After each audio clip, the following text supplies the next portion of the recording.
Chers auditeurs de Radio Taïwan International, Jean-Yves Vertebise, maître de conférence à l'Université catholique Fulun à Taïwan, va vous présenter l'émission Géopolitique en Asie. Bonjour pour ce nouveau podcast de notre émission Géopolitique en Asie. Nous allons revenir sur une série d'événements qui se sont passés les dernières semaines. En fait, c'est un peu ça, la difficulté de ce récit des événements, c'est que quand on commente un événement l'un après l'autre, et puis que ce soit pour le chroniqueur ou pour l'auditeur, on a l'impression finalement que chaque événement chasse l'autre et que chaque fois quelque chose fait l'actualité et que cette actualité est chassée par une nouvelle, etc. Et en fait, on a du mal à voir comment tous ces événements, parce qu'on est happé justement par ce présent de l'actualité, il rend en fait difficile aussi bien la vision d'un futur que évidemment la compréhension du passé, même le passé le plus immédiat. Donc on a du mal à voir comment ces événements, en fait, ils s'enchaînent les uns aux autres, comment ces événements, ils tissent une continuité, ils s'inscrivent dans une épaisseur, dans une accumulation historique, même une histoire récente, et à la fin, finalement, ils font monde.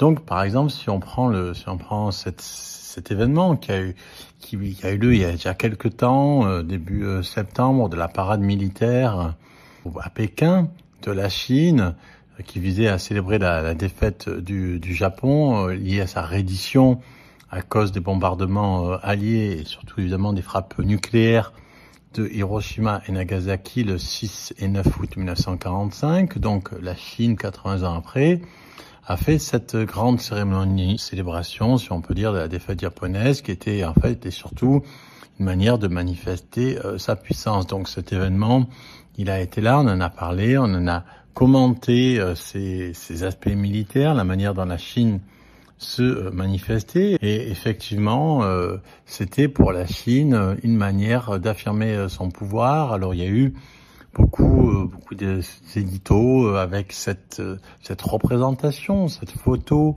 de Xi Jinping, de Vladimir Poutine et de Kim Jong-un ensemble, donc président de la Russie, de la Chine et de la Corée du Nord, donc les trois puissances autoritaires. Enfin, évidemment, c'est la Chine qui est la plus puissante. La Russie vaut toujours, notamment par son énorme masse nucléaire, et évidemment, la Corée du Nord très contente de faire partie de ce grand trio et de jouer un peu les rôles du trouble-fête, puisque évidemment plus la Corée du Nord a un poids au niveau international, plus la Corée du Nord arrive à se rapprocher de la Russie et devient indispensable à la Russie, plus elle peut être aussi indépendante du grand voisin chinois et trouver une forme d'autonomie. Donc pour elle, c'est tout à son avantage. Donc là, on avait une sorte de bal des vampires, des autocraties, de marche des fiertés, si on veut même, des autocraties, une sorte de despotic pride, avec beaucoup de chars, de missiles, cette fois de militaires. Et comment est-ce que tout cela fait monde, ou plutôt comment est-ce que tout cela ne fait pas monde, comment est-ce que tout cela démonde, défait en fait les tissus qui ont fait le monde, et notamment ce qu'on appelle, à tort ou à raison, l'ordre international tel qu'il a été établi depuis 80 ans. Parce qu'en fait, c'est là qu'est l'ironie en fait de cette célébration, si l'on peut dire, c'est que la Chine en fait célébrait la victoire sur le Japon et donc la fin de 1947, mais on a l'impression que c'est en fait le début en fait. On a l'impression que c'est moins la fin de la Deuxième Guerre mondiale qui est célébrée que la possibilité d'une troisième qui est célébrée à l'avance avec la Chine comme vainqueur à l'avance d'une Troisième Guerre mondiale que en fait on ne devrait pas mener contre la Chine puisque la Chine a déjà vaincu à l'avance. C'est ça en fait le but. Le but, c'est de convaincre les autres puissances de ne pas chercher à contraindre la Chine, donc notamment dans ses visées sur Taïwan, mais pas que seulement, sur la mer de Chine du Sud, sur les Philippines, sur l'Antarctique, sur l'Himalaya, etc. Parce que sinon on se trouvera dans un moment de guerre que la Chine ne peut que gagner, puisque selon le président Xi Jinping, ou plutôt selon le chef du Parti communiste chinois Xi Jinping, la Chine est dans le sens de l'histoire. Donc, et évidemment, il y a aussi quelque chose d'ironique par rapport à l'histoire, étant donné que, en fait, la Chine communiste, dans cette défaite du Japon, elle a joué un rôle pas négligeable, mais évidemment, c'est les États-Unis qui ont joué le rôle principal, le Royaume-Uni, aussi évidemment la Russie de son côté, mais aussi la République de Chine, c'est-à-dire le parti nationaliste, le Kuomintang, qui en fait était véritablement officiellement en guerre contre le Japon, qui était à l'époque la puissance occupante. Donc le défilé a été impressionnant, plus de 12 000 soldats ont participé.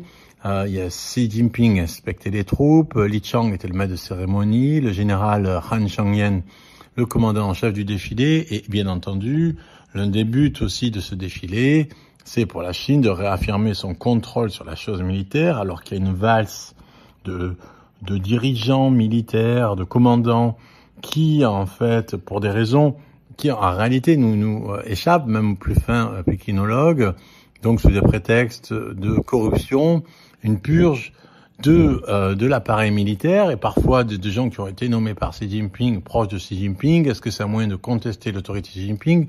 Est-ce que c'est au contraire un moyen par lequel Xi Jinping renforce son autorité? Il y a plusieurs versions possibles, mais en tout cas, il fallait donner cette image d'une Chine puissante, d'une Chine forte. Et évidemment, là aussi, l'ironie, c'est que le discours très pacifiste qui repose en fait sur la démonstration de la capacité à frapper n'importe quel pays, n'importe où, avec des missiles balistiques à très grande portée, etc.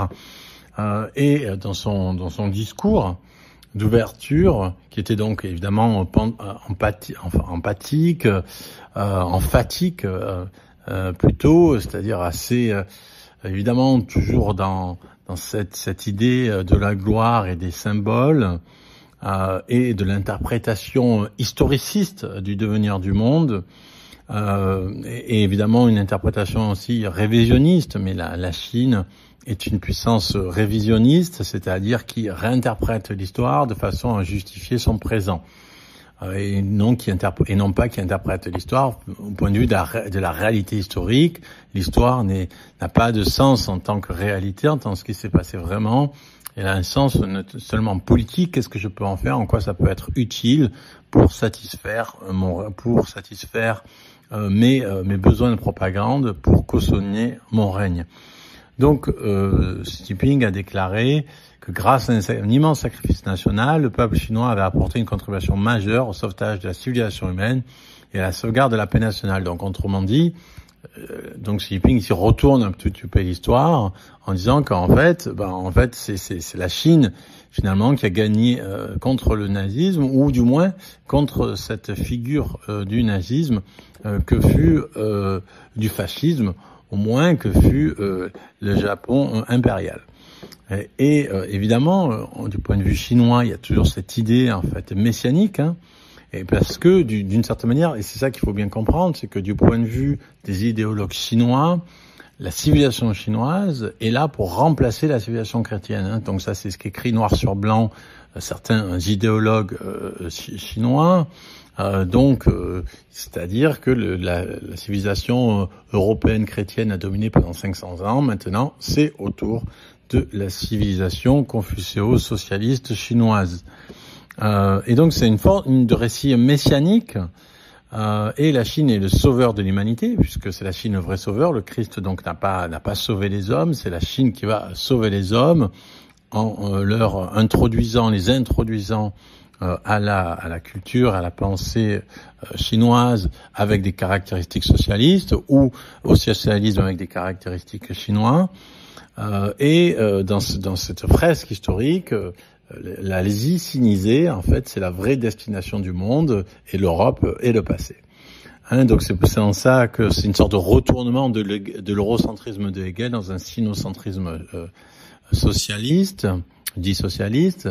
Donc Xi Jinping a affirmé que le peuple chinois se tient fermement du bon côté de l'histoire. Donc tous ceux qui sont du côté de la Chine sont du bon côté de l'histoire. La Chine étant pas simplement du bon côté de l'histoire, mais l'histoire elle-même, étant l'histoire telle qu'elle avance elle-même. C'est-à-dire que chez Hegel, c'est l'esprit qui incarne le mouvement, plus exactement, l'esprit s'incarne dans le mouvement de l'histoire, et du point de vue donc du matérialisme historique révisé à la chinoise, c'est la Chine qui est cet esprit qui s'incarne dans l'histoire. Et donc il disait que la Chine ne se laissera jamais intimider par aucun tyran. Évidemment, le tyran, c'est pas la Chine, c'est impossible. La Chine ne peut pas être le tyran, car le réjuvénation de la nation chinoise est inarrêtable. Et on sait que pour la Chine, ce qui démontrera ça, c'est notamment la prise de Taïwan. Et là, évidemment, toujours, et c'est ça qui est le paradoxe, c'est que c'est fondé sur un message de paix, mais l'idée de ce message de paix, du point de vue chinois, c'est-à-dire la paix à caractéristique chinoise, c'est en fait, c'est pour l'autre de se rendre. C'est-à-dire que la Chine propose la paix, et c'est celui qui n'accepte pas la paix chinoise qui est le fauteur de troubles auquel il faut régler son sort. Donc, en fait, accepter la paix, c'est être dans une stratégie de se rendre, de mettre le drapeau blanc. Évidemment, par ce défilé, la Chine fait passer un message, fait passer le message au monde qu'elle était prête, qu'elle est prête à toute éventualité possible, notamment aux éventualités militaires. Alors, comment maintenant interpréter ça dans une série d'événements, une série qui se passe depuis plusieurs semaines, depuis plusieurs mois, années? Ça, c'est ce dont on parlera dans le prochain épisode.